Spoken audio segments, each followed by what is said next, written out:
हो जाएगा। आज बड़ा दुख होता है, कई बार जो है अपने आप को जो लोग समाजवादी बोलते हैं, आज उनका चेहरा जो उजागर हो, बड़ा दुख है, पीड़ा होती है। हम तो सम्मान देते हैं, चाचा बोलते हैं, लेकिन वो और उनकी पार्टी आज भी मुंह में दही दबा के बैठे, एक बार भी इनके लिए आवाज नहीं उठाए।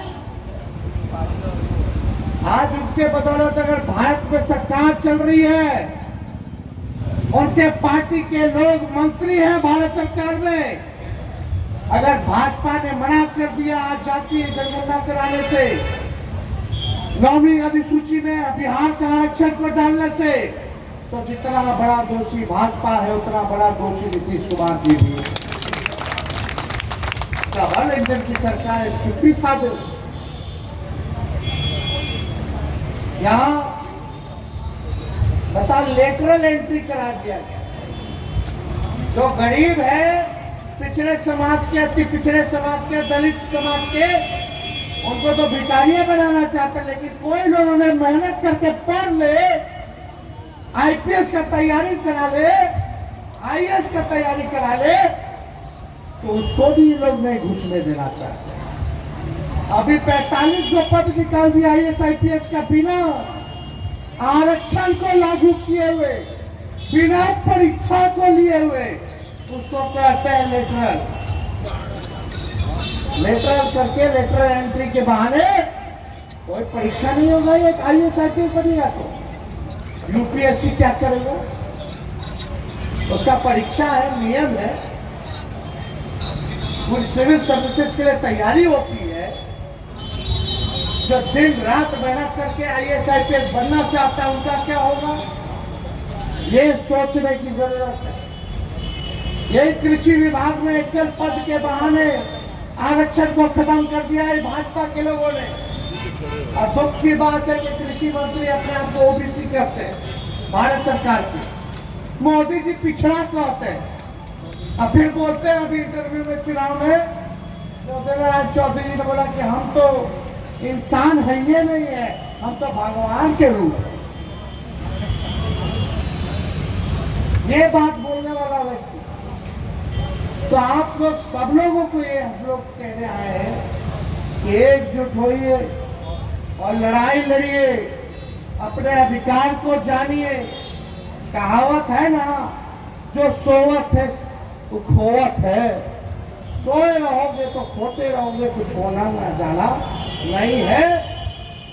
जो आज थोड़ा बहुत कई लोगों के कुर्बानियों के बाद, संघर्षों के बाद, हमारे समाजवादी नेताओं के संघर्षों के बाद, लालू जी के संघर्षों के बाद जो कुछ भी सम्मान मिला है, आवाज मिला है, लालू जी ने दिया है, वो भी लोग छीन लेगा। इसलिए आप लोग सब लोग एक होइए। हम लोग किसी का बुरा नहीं चाहते, हम सबको साथ लेकर के चलना चाहते हैं, चाहे कोई जात के, कोई धर्म के हो।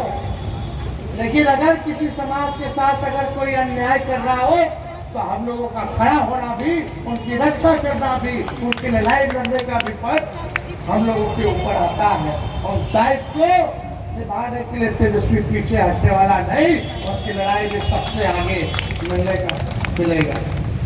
तो इसलिए आप सब लोग आए हैं, हम लोगों का ये लड़ाई है कि भाई इस काम को जो है हम लोग करें, जन जन तक जो है अपने विचार को, जो हम लोगों ने चर्चा की है, उसको जन जन तक आप लोग पहुंचाने का काम किया। बहुत तरह का साजिश चलेगा, चुनाव होगा, क्या होगा, ये है वो है, दिन भर हम लोग तो गालियाँ खाते हैं, और जितना गाली देता है उतना मजबूत होते हैं।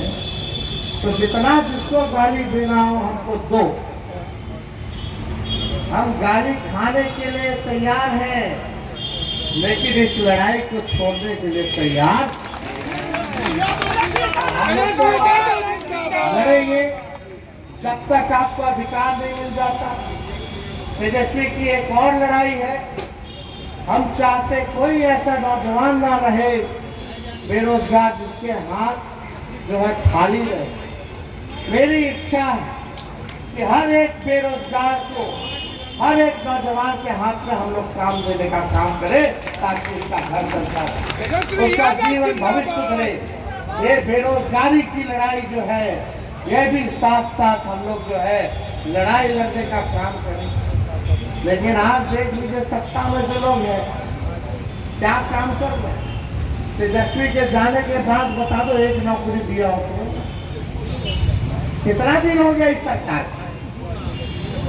अब भाजपा के एक ना दूसू को डिप्टी सीएम, अरे वो काम बता दो। तेजस्वी तो गिरा देगा, हम जो रहे काम गिनाए हैं। लेकिन भाजपा के उप मुख्यमंत्री दो वो है, दोनों का एक एक कोई काम गिना दे, जो एक काम किया हो, बनाओ एक कोई काम किया हो भाजपा का उप मुख्यमंत्री। एक काम है कि दिन रात लालू जी को और हमको गाली देना। जाते जाते मेरे तो इन्हें पेपर लिख करा दी। और क्या हुआ रे भाई, पुलिया गिर रहा है कि नहीं? दिन रात हत्या लूट हो रहा है, जनप्रतिनिधियों की हत्या हो रही है, गोली मारा जा रहा है, वेबसाइटों पर हमला हो रहा है। कोई सुनने वाला है? कोई देखने वाला है?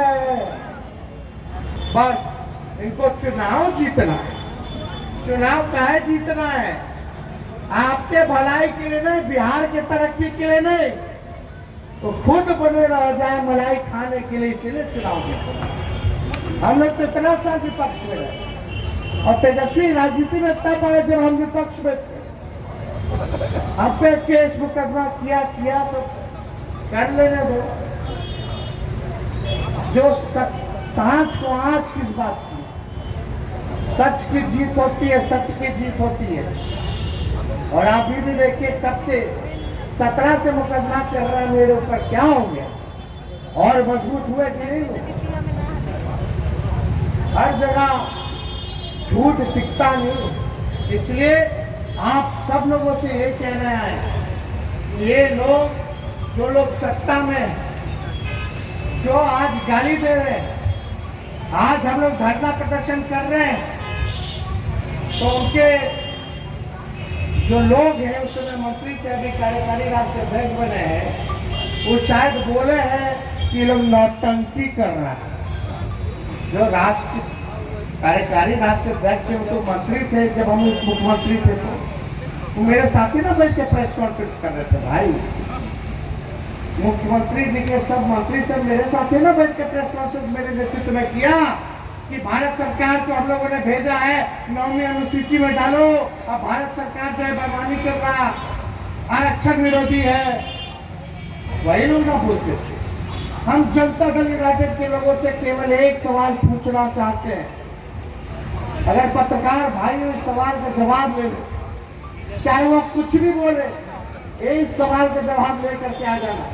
पूछना कि वो लोग चाहते हैं कि नहीं चाहते हैं कि इस आरक्षण को 9वीं अनुसूची में डाला जाए या ना डाला जाए, हाँ या ना। जरा पूछना नीतीश बाबू से। नीतीश जी तो बोलेंगे नहीं कुछ, उनका तो अब बिहार उनसे चल नहीं रहा। जो उनके पास आज पास चर्चा चर्चा सब बैठा हुआ है, वही बिहार चला रहा है, वही दिन रात पुल गिरा रहा है, पुलिया गिरा रहा है, ट्रेन का एक्सीडेंट करा रहा है, पेपर लीक करा रहा है। बिहार तो इसे चलेगा, लेकिन उन नेताओं से पूछो जो लोग एरिया लगा करके गाली देते हैं, दिन भर विकास मॉडल की दुहाई देते हैं बिहार की, उनसे पूछो अनुसूची 9 में शामिल होना चाहिए कि नहीं होना चाहिए। और जब तेजस्वी जी प्रेस कॉन्फ्रेंस कर रहे थे सचिवालय में, मंत्रिमंडल में, तो आप प्रेस कॉन्फ्रेंस में आप भी बैठ के बोले थे कि नहीं बोले थे? और अब क्या चाहते हैं, हाँ या ना? क्या जनता दल यूनाइटेड के लोग इस सवाल का जवाब दे सकते? अगर हाँ, तो तुम तो भारत सरकार में भी हो, बिहार सरकार में भी हो, तुमको मांग क्या करना, तुमको तो करना है। अभी तो नरेंद्र मोदी जी के नट्टी तो वही ना दबाए हुए हैं कहने के लिए वो हट जाएंगे तो भारत सरकार गिर ना जाएगा। तो काहे नहीं डलवा देते हैं? भारत सरकार नहीं बनी, मोदी जी फिर तीसरा बार बने प्रधानमंत्री, बोल ना देंगे बिहार को नहीं देंगे विशेष राज्य का दर्जा? अरे बोले कि नहीं बोले? पार्लियामेंट में बोले कि नहीं बोले? कैसे मुख्यमंत्री है हमारे? 3 बार से प्रधानमंत्री नरेंद्र मोदी बन रहे और तीनों बार बिहार और गरीब सब लोगों की भूमिका है, पूरे बिहार की भूमिका है उनको प्रधानमंत्री बनाने में। लेकिन पूछो बिहार को क्या मिला रे भाई? विशेष राज्य का दर्जा भी मना कर दिया, 9वीं अनुसूची में भी नहीं डालेंगे, आरक्षण को भी खत्म करेंगे।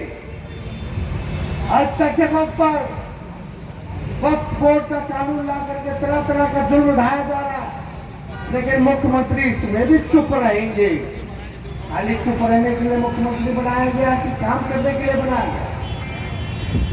मुख्यमंत्री राज्य का नेता होता है और राज्य के नेता से पूछो कि इस पे आपकी प्रतिक्रिया क्या है, राय क्या है। अगर नहीं दे सकता तो किस बात का नेता? ये जवाब देना चाहिए। क्या राय है अगर नीतीश कुमार जी में हिम्मत, क्या प्रेस कॉन्फ्रेंस बुला करके या जनता से संवाद करके वो मोदी जी को कहेंगे कि अनुसूची 9 में डालो बिहार के रक्षण? हम भी देखते हैं कौन